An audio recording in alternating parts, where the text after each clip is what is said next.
The most interesting pageant content is back.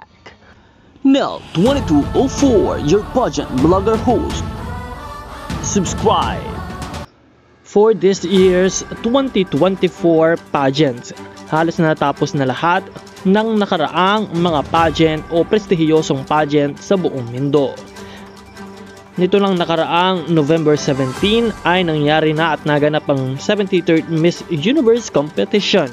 At ngayon ay narito ang lahat ng Big 5 pageant sa buong mundo. Miss Universe, Miss World, Miss Earth,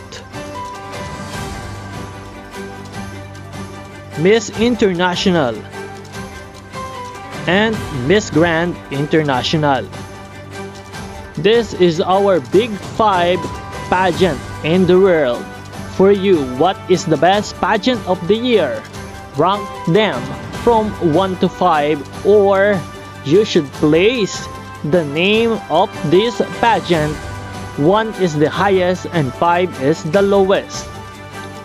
Just comment down below your best pageant of the year. Sino ang mas umangat? Sino ang mas nagpakita ng mas bonggang production at magandang flow ng program? I-comment lamang ang inyong sagot sa ating comment box, and of course, don't forget to like and subscribe for us to give you more updates. Maraming salamat po sa iyong panonood at magkita tayo muli sa susunod na video. This is Nel 2204, your pageant blogger host. Maraming salamat.